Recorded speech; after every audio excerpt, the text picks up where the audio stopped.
It's the 27th of March, 1996, Lansdowne Road.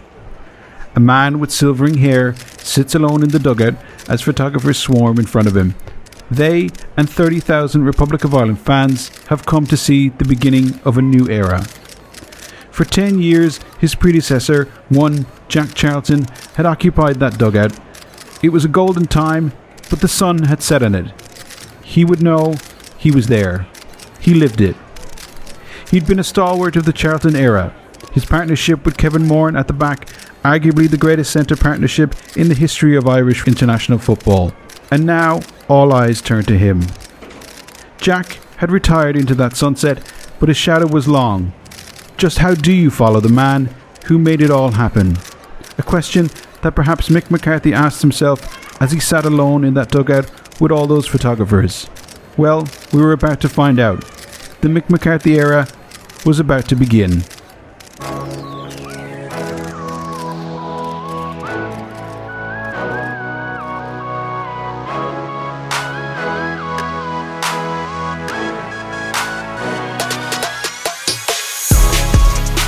Hello and welcome to this week's Green Shoots, a history of Irish football with me, Caelan Kerwin, along with our resident football historian, Gary Spain. In this week's episode, it's the beginning of the Mick McCarthy era as he looks to take the Republic of Ireland to the World Cup in France '98. Don't forget to share the show on your social media channels to let people find out more about the history and heritage of Irish football. Turn on your notifications on whatever podcast platform you use so that you get notified straight away when a new episode drops. So, Gary, the last time we talked, we were talking about the Irish international team, and at the time it was the end of an era for Jack Charlton and the fabulous golden era of Irish football, comprehensively outplayed by the Dutch in that playoff. We're out, Jack's gone, and essentially we need a new manager, and in comes Mick McCarthy. Yeah, so Mick had been obviously a legendary player, and I mean he'd retired from international football in 92. So he was still quite a young manager, had taken up the Millwall job, had done reasonably well there, although I think things had gone a bit sour before he left. And if I remember, the FAI had to pay a compensation for him, but I think he resigned. He desperately wanted the Irish job. So in some ways it was legendary player turns manager. And obviously, we can go on to talk about future Mick McCarthy eras as well, but this was his first stint as Irish manager. Yeah, and is the thought process behind getting Mick in that you get somebody of the ilk of Jack Charlton, or is it a different type of manager that they're kind of looking for? Do they want, I suppose, that kind of continuation of, put them under pressure, etc., etc.? Was there any talk about why Mick McCarthy was, I suppose, the guy for the job? Well, I mean, if anything embodied the spirit of a Jack Charlton Irish side, it probably was a player like Mick McCarthy, who, I mean, in some ways he never got the credit for how good a defender he was, right? Because, I mean, he was much more than a clogger, but he didn't have a lot of pace, but he was certainly wholehearted. But you also have to look back, and if you look at the stats, when the centre-back pairing was Mick McCarthy and Kevin Moran, I think we had some incredible record with the number of goals conceded, and no other pairing comes close.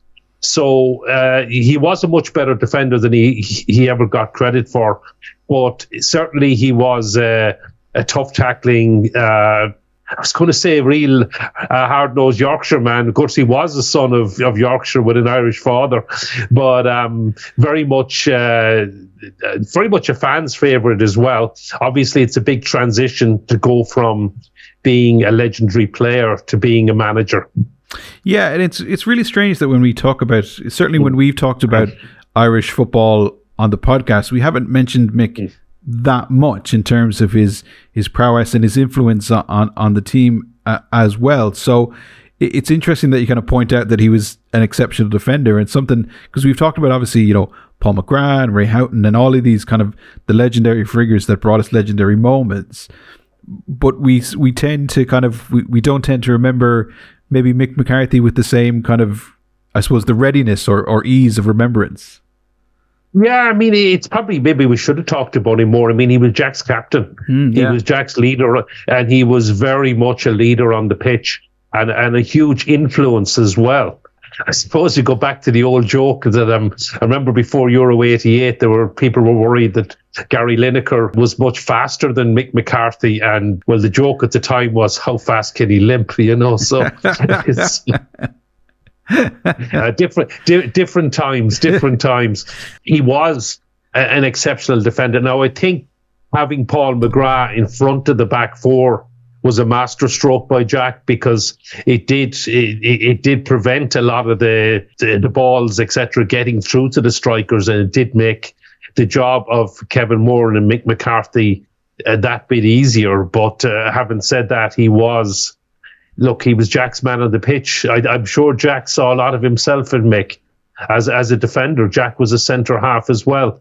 Mick was made in the mould of Jack Charlton, you know. Absolutely, yeah. And essentially that kind of, perhaps that no-nonsense attitude as well of this is the game we're going to play. You keep it simple. You don't drift off into all of these different types of tactics, and that's the way we're going to play. Get in front of them and make it hard for them to beat us. Yeah, I mean, I certainly would say you wouldn't see the likes of Mick McCarthy doing the Pep Guardiola passing the ball out from the back, trying to break the press. I think it was a very different style of football. But I mean, back in those days, people generally didn't pass the ball around the back. It was seen as putting the ball at risk. Actually, I know I'm contradicting myself now, because the Johnny Giles Irish team of the 70s did do that. But he actually drew a lot of credit. I mean, I remember being in Lansdowne Road and the fans booing Johnny Giles for this and passing the ball around the back and trying to play football, I suppose. But there wasn't a lot of appetite for the fancy stuff back in those days. So. Being criticised for trying to play football. That's obviously watching football a long time, but in general, fans want to win. I mean, that is the ultimate priority. You want to win games, and you don't really care how you win the games. All very good if you can pass the ball around like Pep Guardiola's teams and the likes of Xavi and Iniesta and all those high quality players that will hardly ever lose possession. But if you've got players in your team like Mick McCarthy, you play to their strengths, and you don't have them passing around from the back. And I mean, even Packy Bonner in goal. I mean, Packy was a fine goalkeeper, but the back pass rule certainly didn't help his career, because he wasn't. I'm sure he'd admit himself he wasn't very good with the ball at his feet. So, but I mean, what's a goalkeeper's job? It's to stop goals, to stop the ball going into the bloody net. And I mean, if you go back and look at things like Stuttgart, that's what he did, you know. And I mean, so what if he can't pass the ball like Liam Brady? But absolutely, Liam Brady can't dive full length and tip a ball around the post either. So different skills for different players. And sorry, maybe Liam is a good goalkeeper, but he's certainly a brilliant midfielder. So. Certainly what he didn't get paid to do anyway was to be a goalkeeper. Exactly. And I mean, as some days we kind of move away from a lot these days, and I know the big thing for a goalkeeper these days is that they're actually good with the ball at their feet, that they can find 60-yard passes and all that. There was none of that back in Mick's day.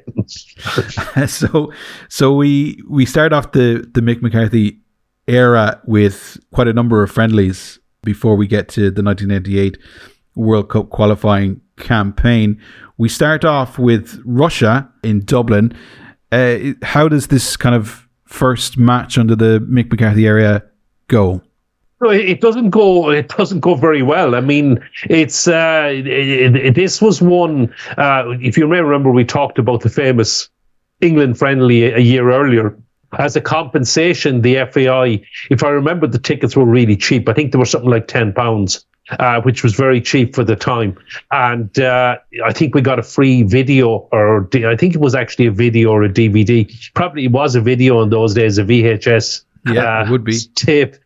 So we got a free VHS tape going into the game as well. It didn't start very well. Roy Keane was sent off, if I remember correctly. We were well beaten 2-0. But it was a friendly, and I mean, it was there to experiment. And as you said, we had a number of friendlies. We had, I think it was 8 friendlies before Mick had a competitive match in the spring and summer of 1996. And they were obviously used to get his team. And the other thing to remember is we went a long time without a win. Yeah. Yeah.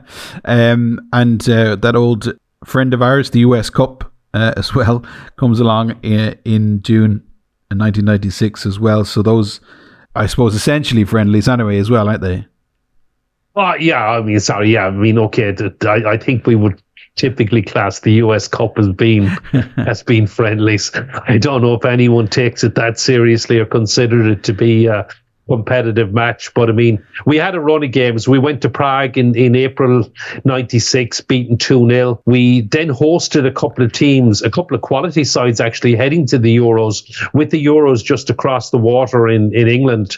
The likes of Portugal and Croatia came to Dublin. Portugal beat us 1-0, bit of a damp squib.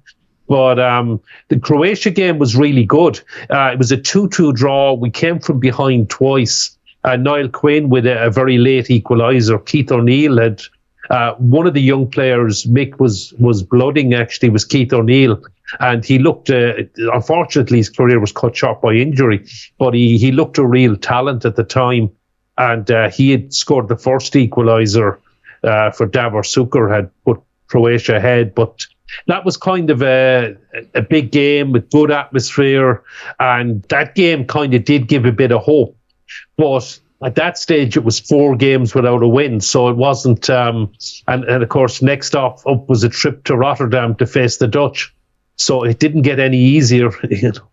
Yeah, it doesn't get any easier because we do have to go to Rotterdam. And is it the same as the playoff game? Are we clutching at straws, chasing the ball, or? Yeah, so we took the lead in this game. So the signs of hope, I think, had started in the Croatia game.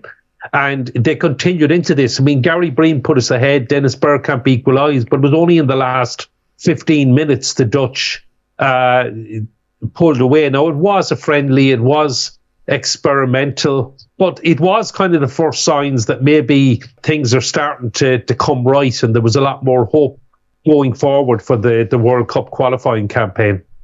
Yeah, we go off then to the US Cup. We lose to the United States 2-1. Draw with Mexico 2-2, and finally Mick McCarthy gets his first win in a 3-0 win against Bolivia. Yeah, and I mean this was game 8, and it was badly needed, and we blew them away. I mean, in the first half, it was in the old Giant Stadium before it was renovated. The place was almost empty. They didn't exactly capture the imagination of the Irish Americans.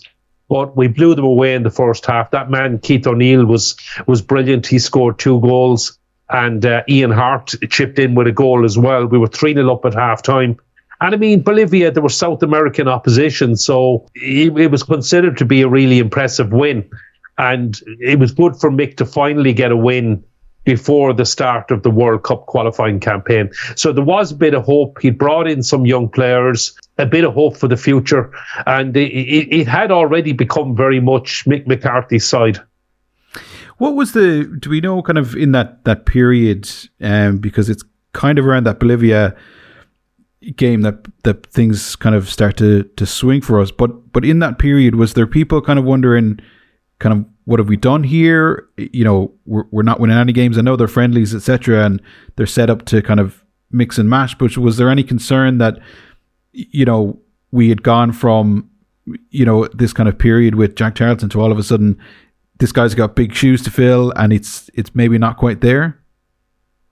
Yeah, I think there was a sense though the changing the guard, and they were friendlies, and I think particularly the Croatia game, the signs of improvement coming from that. Now, I will go on to talk about the campaign because obviously it's very much up and down, but certainly I think in the summer of 96, there was a lot of grounds for optimism. It was seen as being transitional. The other thing to bear in mind was, I can go on and talk about the World Cup draw. We had a very kind draw. But so I think coming off the Bolivia game, players went off on holidays for the summer. There was a fair bit of optimism that good days were going to continue, that we had some good young players coming through, the likes of Ian Hart, Keith O'Neill, etc., Gary Breen. And there was a real hope that we can continue and hopefully go to a World Cup in France, which was only across the water, and it would have been a huge one for everyone. Absolutely, yeah. So the 1998 World Cup qualifiers begin in August 96. I suppose, first of all, talk to us a little bit about the teams who are in this group with us. Yeah, so as I said, we were very fortunate with the draw. We were actually second seeds based on our record, but we got Romania, who were probably the weakest and the lowest ranked of the top seeds. And from the third seeds, we could have got the likes of Portugal, who had slipped the third seeds. We ended up with Lithuania. And I think it's anything but a kind draw. So we had the Macedonia, Iceland, and Liechtenstein. And the reality was, it's probably be as kind as it could have been. And I think everyone expected it would be a straight shootout between ourselves and Romania for the automatic spot, with the runners-up at least guaranteed a playoff. But the other thing that was crucial was the best runner-up would actually also qualify.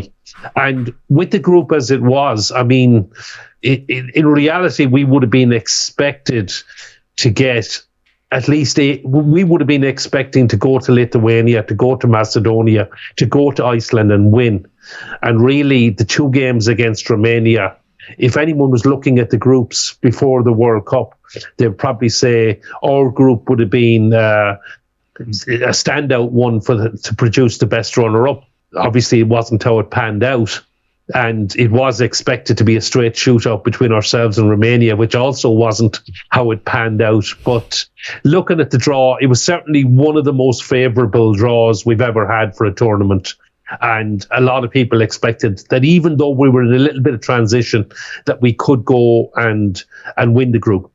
Yeah, absolutely. Yeah, we've got a very good Romania side, Lithuania, Macedonia, Iceland, and those whipping boys, Liechtenstein, as well. So that's the group. A couple of matches are already played before we get to our first game, which is Liechtenstein away, and we give them a bit of a mauling.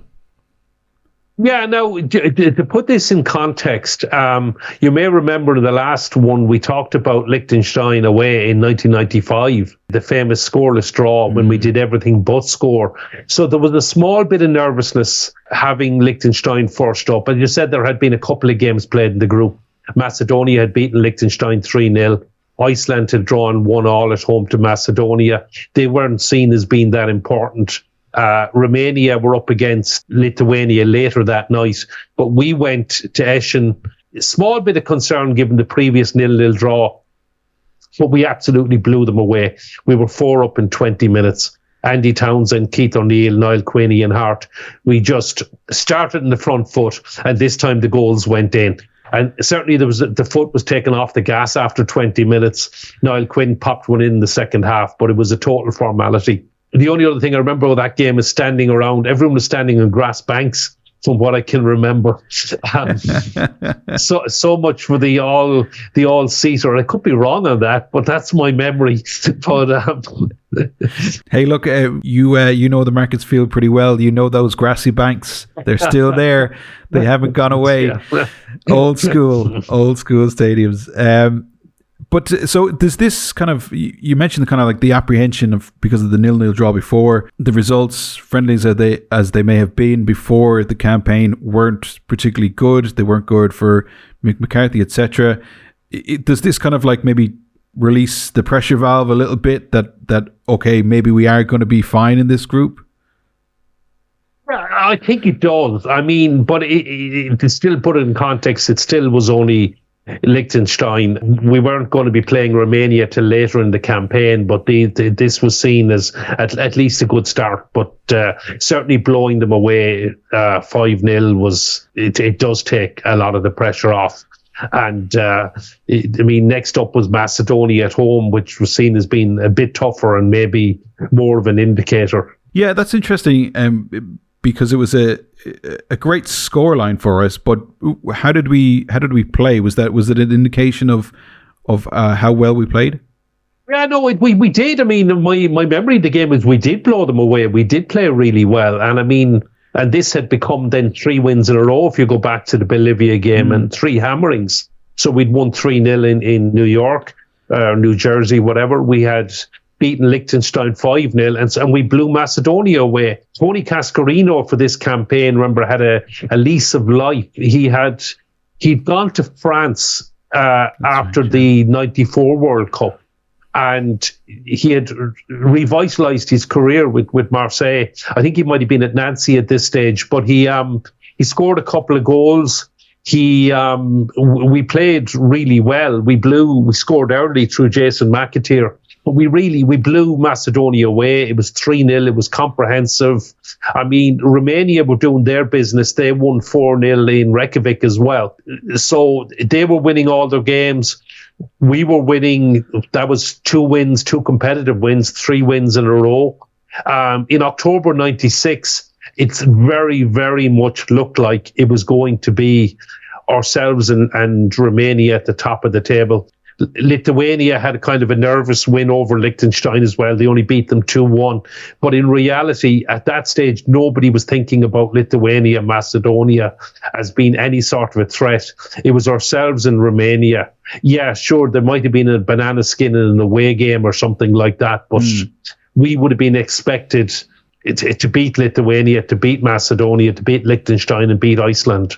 Yeah, so we move on to 10th of November then, against Iceland at home, Lansdowne Road. The day before, Macedonia smashed Liechtenstein for 11, beating them 11-1 as well. So we're playing Iceland at home.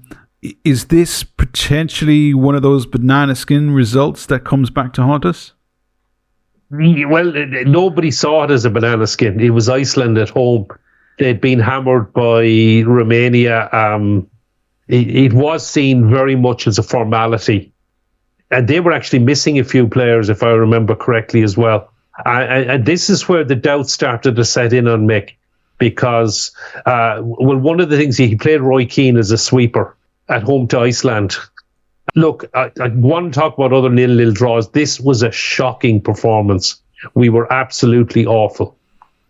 We played really badly. He moved Roy Keane up after an hour. And I often wonder, looking back, does this have some of the impact on the future Roy Keane, Mick McCarthy debates? But I mean, I think Mick would have to admit he got this one badly wrong himself. And he moved Roy Keane up after an hour. He did show a bit of urgency. But we badly needed a goal. It was 0-0 at home to Iceland. And if you look at the bench, we had John Aldridge, legendary goal scorer, and we had Alan Moore. And who does Mick turn to? Well, he turned to Alan Moore, which just baffled the crowd, the media. I mean, he got slaughtered for it afterwards. The goal didn't come. The team were booed off at the end. That's certainly my memory of the game anyway. And it was a really bad performance. And now I have to say for. And this is just my opinion, and obviously watched many Ireland games. You've been to many Ireland games, etc. It does take a lot for an Irish crowd to boo you off the field, though, doesn't it?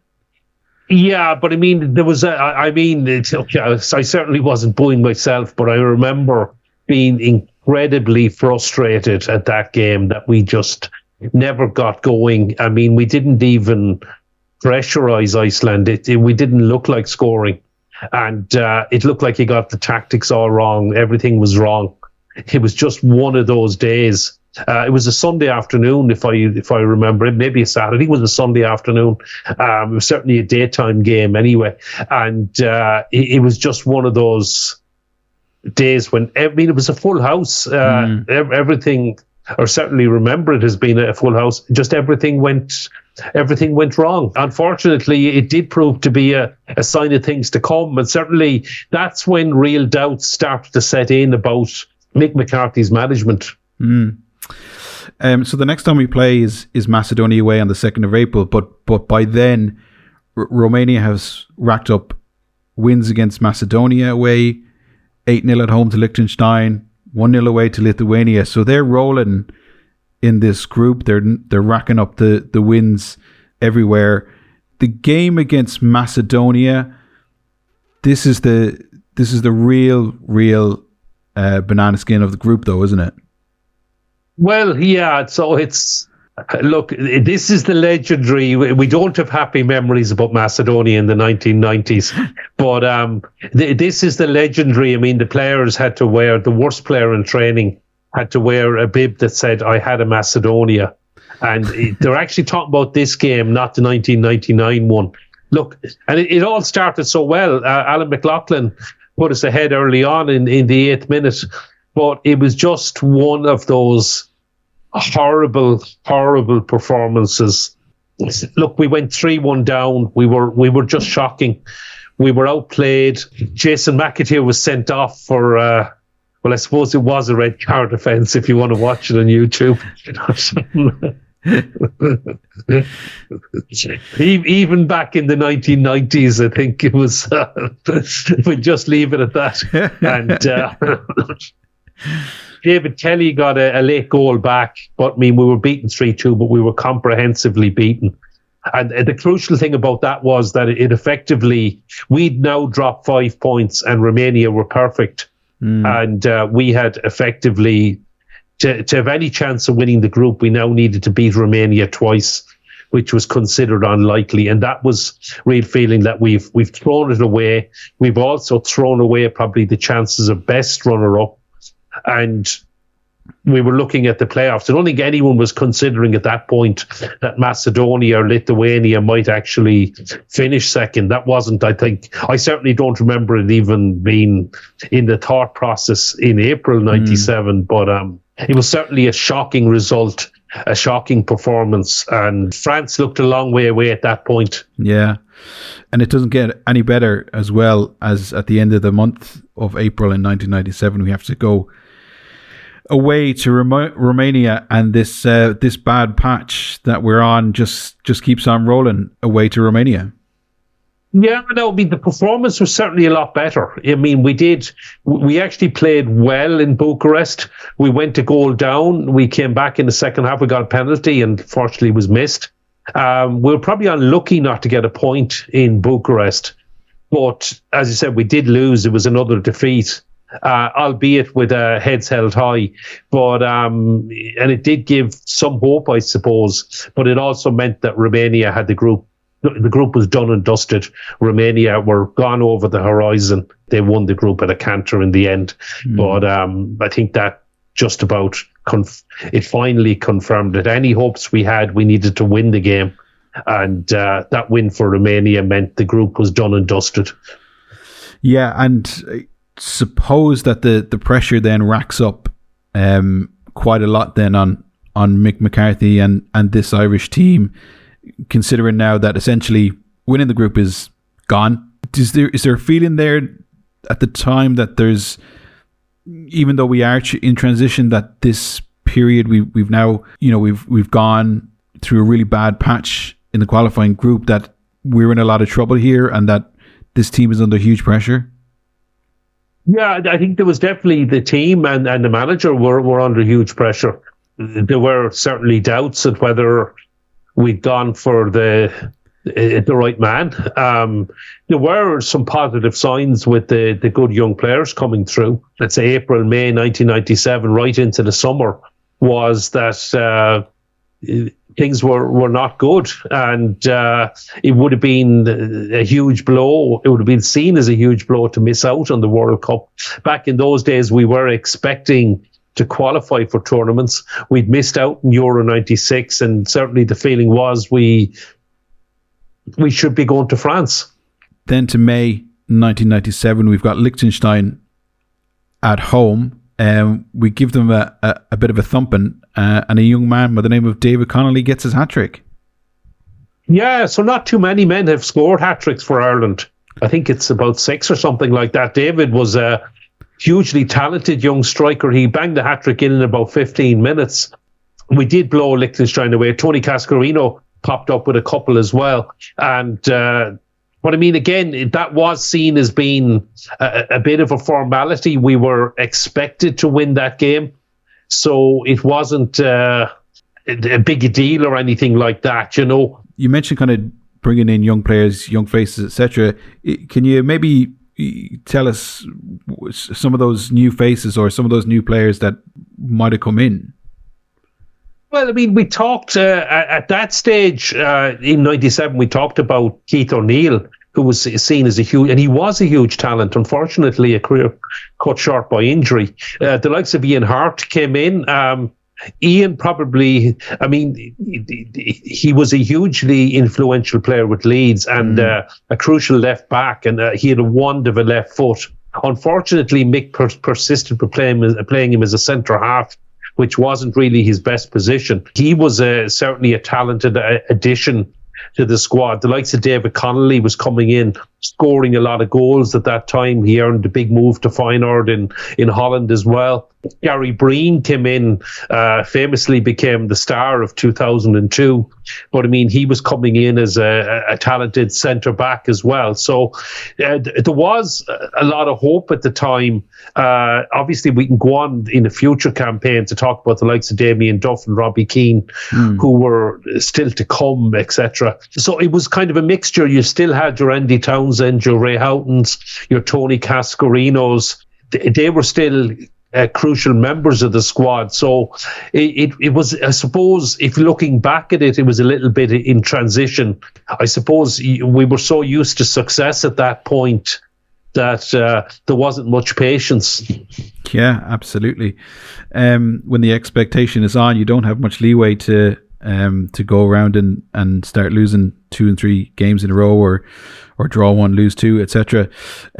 So we move on then to August 1997. It's against Lithuania at home, and just like the Iceland game, do we just fail to get started, or are we all pressure all the time, no goals? In fairness, this was better than Iceland.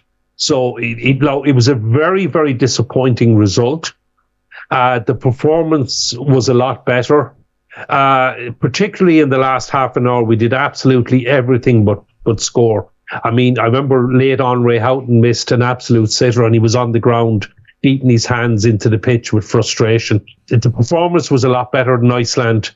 It just didn't go in, but we would have been expecting to win. But the big thing that dawned on everyone that night, it was a nighttime game. The big thing that dawned with everyone that night was we were in trouble even for the playoff spot. Because that game had become a must-win. And even though Macedonia had lost to Romania that night, we were in a situation to be sure of the playoffs.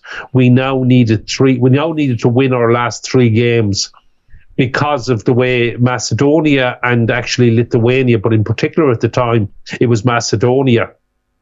So Macedonia basically were 2 points ahead of us, and we had a game in hand. Their last 2 games were home and away against Lithuania.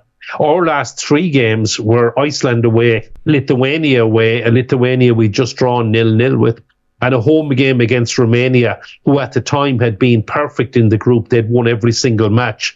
Now, if I remember correctly, Romania actually mathematically qualified that night. It had been done and dusted for a long time, but it became certain as well. But certainly in August 97, even though we'd played reasonably well, it was an incredibly frustrating scoreless draw. And it looked like at that stage, we weren't even going to finish second in the group, that Macedonia would have been at the time the hot favourites to take the playoff spot. So we've gone from a possible shootout with Romania to win the group to, we'll be clear second place. And then all of a sudden, results don't go our way, and we are now in a bit of a scrap with Lithuania and possibly Macedonia as well, to even stay in that kind of that playoff spot. So it's not been great so far. We go then away to Iceland in Reykjavik as well, and we get a huge must-win game, don't we? Well, it is a must-win game. Confidence was not exactly sky high, but we score early through David Connolly, and then it starts to unravel. And Iceland go 2-1 up, and at that stage, I think Mick McCarthy was probably gone. I think we were 2-1 down. We'd already drawn 0-0 at home to Iceland. And I mean, this is not the Iceland that qualified for Euro 2016 and went to the World Cup. These were the whipping boys. They were maybe a level above Liechtenstein, and that was it. And we were in big trouble. I mean, 10 minutes into the second half, we were 2-1 down. And unless we beat Iceland, our World Cup hopes were over. And I would have imagined, I don't think Mick McCarthy could have survived a defeat to Iceland. And enter one Roy Keane.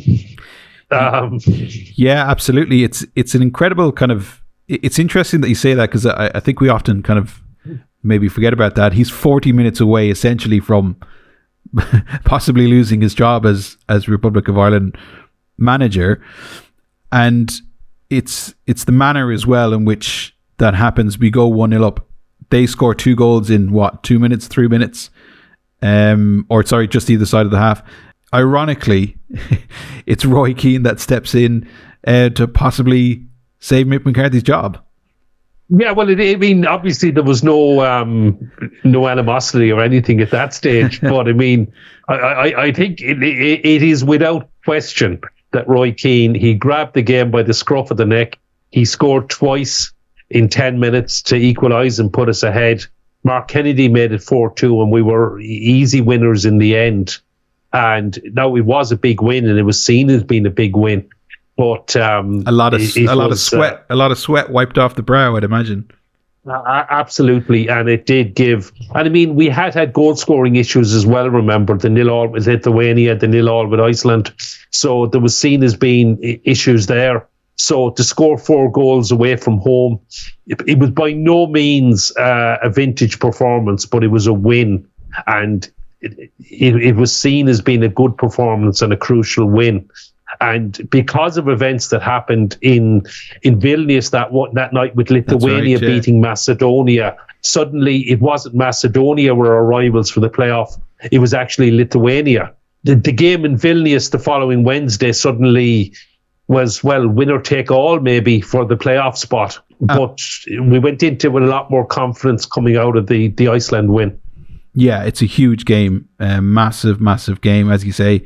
Essentially becomes a winner takes all. We do have to take on Romania in the last game of the group, but this is huge. A massive game and a huge result for us. Well, it was a massive game, and there was a big cost from the Iceland win, because we had Jeff Kenna, Andy Townsend and Mark Kennedy all suspended for Lithuania. It was a huge game, and a massive result, a massive win, and a very, very good performance. But it was a 35-year-old by the name of Tony Cascarino who saved. If it was Roy Keane in Reykjavik, it was Tony Cascarino in Vilnius. He put us ahead. Lithuania came back and equalised. And look, it was a typical Tony Cascarino far post header with about 18 minutes to go. He maybe saved our World Cup campaign in Tirana a few years earlier with something something similar, exactly similar. A textbook Tony Cascarino far post header. The 1-1 draw at home to England. Tony Cascarino far. Look, he scored so many goals. He was an old-fashioned centre forward. Boy, what a crucial goal this was. And this, it actually effectively, because we beat Lithuania, it effectively earned us the playoff. It didn't mathematically earn us the playoff, but the late winner. So I think we were 3 points ahead of Lithuania. But even if we lost to Romania and they won in Macedonia, the goal difference was too much for them to realistically make up. So it was an absolutely crucial win, and it certainly eased a lot of the pressure. It improved the confidence. It pretty much effectively guaranteed us the playoff. Yeah, so that goal difference as well is essentially worth an extra point. So we're pretty much there for that playoff spot. But we do have to take on Romania as well, and Macedonia taking on Lithuania in Skopje as well on the same day, the 11th of October too. So I suppose first of all the Republic of Ireland game, we take on Romania as well, and I suppose you mentioned him already. Tony Cascarino pops up with another one. Yeah, so I mean, Romania had 9 wins out of 9 in the group. They ended up winning the group by 10 points. So I suppose there was a small concern they might come and score 5 or 6, and Lithuania could win by 3 or 4 in Skopje. So I do remember keeping half an eye on results or checking results. I think it was phone calls. I did have a mobile phone. I got one a few months earlier, and maybe making a phone call at half time just to keep. But I mean, Macedonia taking the lead against Lithuania. It was 0-0 going into the second half. Georgi Hagi ended up putting Romania ahead. So, but Tony, as you said, Tony Cascarino popped up with 7 minutes to go and grabbed an equaliser. So that certainly ended any doubts. And it was nice to finish with a draw, at least against Romania. And it was a good performance. Yeah, absolutely. And I should remind people as well, though, about like this is a very, very good Romanian side. Like it's got fantastic players, Popescu, and of course the great Georgi Hagi as well, Muntino. Like these are like fantastic players that would obviously go down in the, this golden era of Romanian football. But this was a really great crack Romanian side, weren't they? Yeah, so I mean, obviously people remember 1990, and we beat them. The David O'Leary's penalty, Paki Bonner's save. So we knocked them out in penalties in 1990. They had a really good World Cup in 94. They were very impressive. They got to the semi-final, if I remember correctly. And very talented side. They won our group. They went to France. They topped the group, including England and Colombia. They won that group. And they lost to Croatia in the round of 16, I think to a Davor Suker penalty, if I remember correctly, in Bordeaux. But, I mean, it was seen as a shock at the time, and of course that Croatian side went on to batter Germany and reach and earn the bronze medal, finished third, and very unlucky to lose to France in the semi-final actually. So it was a very talented Romania side, so it was no disgrace to draw 1-1 at home to them. And I mean, we had of course had hopes of actually topping that group. That was certainly never to be, but it was a decent draw against that Romania team of the 1990s. As you said, some top players, and that was quite a respectable result. Yeah, absolutely. Yeah, to top it off, Lithuania beat Macedonia in the other game later that day too. So that leaves Lithuania a point behind us in the group overall by the end of it. Romania 28, us on 18, and Lithuania on 17, Macedonia on 13. So we sneak in by a point in the end. So we're in the playoffs. How do we get on in the draw? Is it a random draw or is it seeded, or how do we end up with who we get? Well, there were nine runners up, first of all, and the best runner up went automatically to the World Cup, and that of course was Scotland. So they had finished. But I mean, there were some hugely talented teams. I mean, I can reel off Italy were clearly the ones to avoid at the time. I mean, they had been beaten finalists in 94. semi-finalists in 1990. So they were certainly ones to avoid.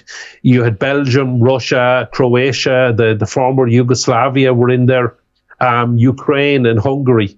So there were 8 teams. It was a totally open draw. There was no seeding or anything. The 8 teams were put into a hat and 4 teams were drawn out for home and away playoffs. We came out with Belgium. I mean, I suppose we were happy to avoid Italy, who ended up drawing Russia, who would have been that was probably the tie of the round at the time. Hungary were probably seen as being one of the weaker teams at that time. I mean, we had knocked them out. They hadn't qualified for quite a while. At that stage, if I remember correctly, they were certainly a long way from the Magyars, the marvelous Magyars of the 50s. So I think they had qualified in 82 and 86, but I mean, they were seen as being probably the team to get. I think we probably wouldn't have been too disappointed with a Ukraine or a Croatia either, but they were, I suppose we weren't to realise how good teams like that were going to be. Look, Belgium, it was a decent draw, a tough draw. They were probably seen as being marginal favourites, but we certainly felt we had a chance against them. Probably seen as certainly a tough draw, but definitely one that was winnable. What are people talking about in the run up to this match, this first match against Belgium in October 1997 at Lansdowne Road? How do they feel that this Ireland side is going to take on Belgium? Yeah, I mean, there was a massive scramble for tickets, of course, back in those days. It was the all-seater rule was in, so tickets were quite difficult to get. I mean, look, it was felt as being very much a 50-50, maybe a 45-55.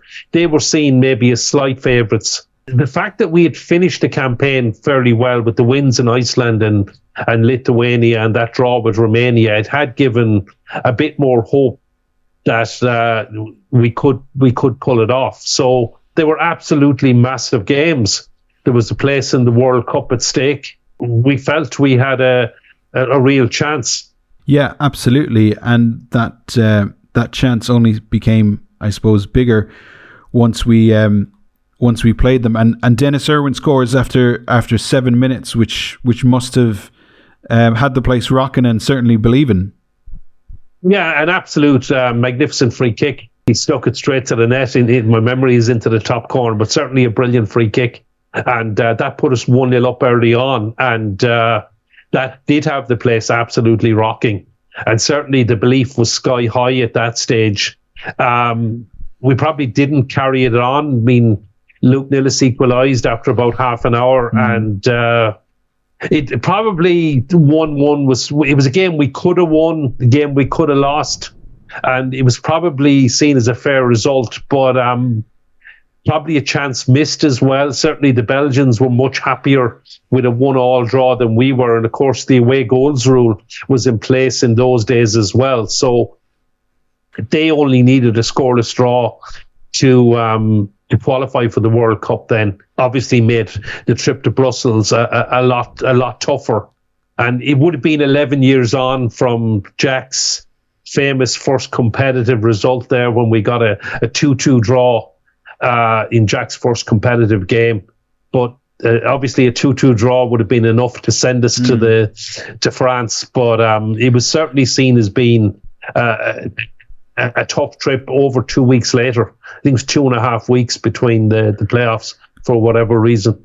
Yeah, so 29th of October, Ireland play Belgium in Dublin, and then it's the 15th of November 1997 for Belgium against the Republic of Ireland in Brussels. This is another obviously huge game. It's winner takes all. It's massive. It's away from home as well. How does this go? It was a cracking game. It was a full house, massive demand for tickets. My memory is we had a whole area behind the goal. I think we had something like 7,000 or 8,000 tickets and plenty of Irish fans locked out as well. It was certainly a huge Irish crowd behind one goal. fantastic atmosphere. The Belgians, obviously, they had totally sold out the game. They had huge demand. They saw it as the night they were qualifying for France, which obviously it panned out like that. It didn't start very well for us. Luis Oliveira put Belgium ahead, but they were much the better team in the first half. And we were a goal down at half time, and it looked pretty forlorn, and it didn't look very good. But we came out in the second half and we played really, really well. And Ray Houghton equalised to put the game, the tie level, and it also meant we'd got a crucial away goal. And so Ray Houghton equalised in the 58th minute, so it was 1-1 with half an hour to go. And of course, then that changed everything with momentum, because I think you can safely say we were a goal away from the World Cup at that point, because had we gone 2-1 up, they would have needed two goals to knock us out. And we also had the momentum. We were playing really well. And certainly for the 10 minutes, 12 minutes after the goal, felt we were going to go on and win the game, or score again and qualify. And unfortunately, it was another one of those, say a refereeing decision, a throw in. The linesman got the throw in. It was our throw in. It was given to Belgium, and that man, Luke Nillis, who had scored in the first leg, put Belgium 2-1 up.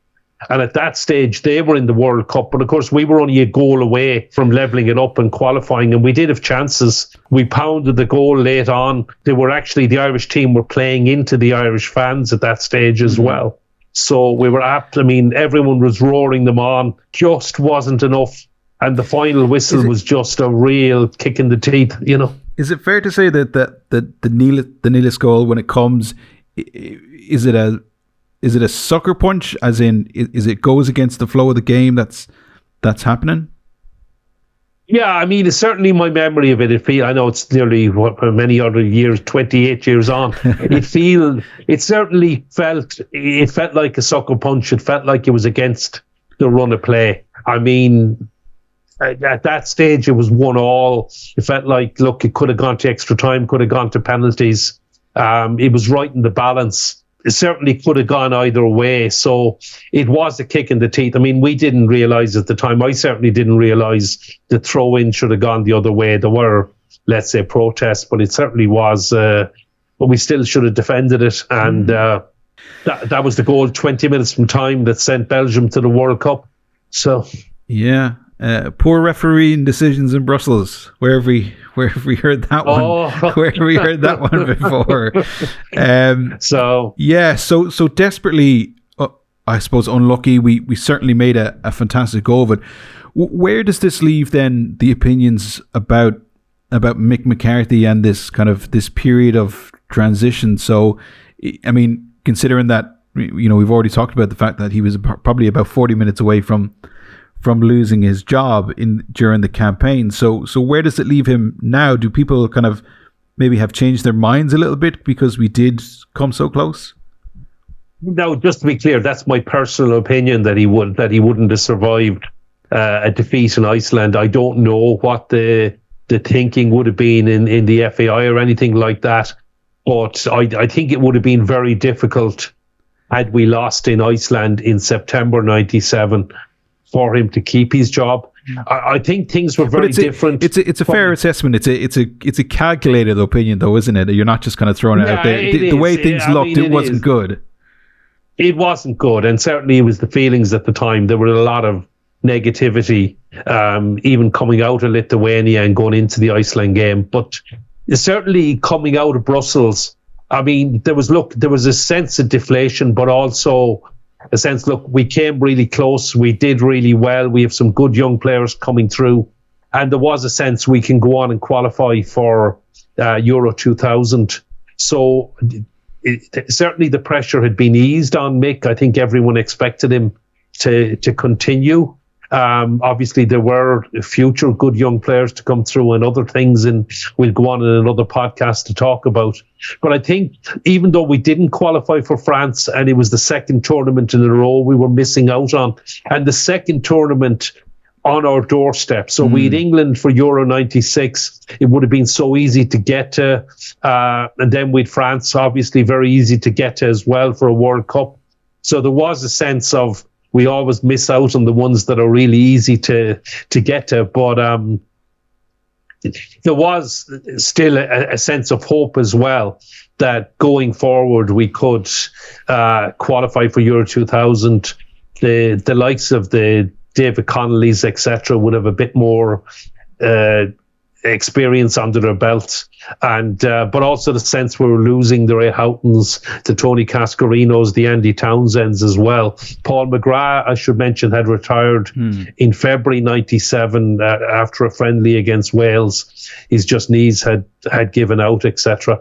So there was very much the change in the guard after this campaign, but there was still very much the cause for optimism as well. Yeah, absolutely. Yeah, and in the playoff, the league stage of the qualification, Tony Cascarino is second on the goals list with 7 goals, behind Georgi Popescu from Romania. So I suppose in a way the old guard still had it, though, didn't they? Oh, it had, and I mean, we had certainly Tony in that campaign was superb, and I mean, he had gone to France, and I mean, if people had watched the documentary, he had revitalised his career. He became a cult hero in Marseille, scored a lot of crucial goals for a massive club there. Obviously, they had been relegated as well, and then went on to Nancy, and still at the age of 35, 36, was still banging in the goals. Absolutely, yeah. Fantastic. And some great insights there. And as ever, Gary, and a fantastic insight into a nearly been campaign, but a fantastic one nonetheless, that set us up with some great young players coming through as well. And I think next time it'll be on to the European qualification as well under Mick McCarthy. Gary, as ever, thank you very much for joining us. We'll talk to you next time. Cheers, Kel. Yeah. Don't forget to share the show on your social media channels to let people find out more about the history and heritage of Irish football. Turn on your notifications on whatever podcast platform you use so that you get notified straight away when a new episode drops. And remember, support your local League of Ireland and Northern Ireland Football League club. It's our heritage, it's our game. Until next week, bye for now.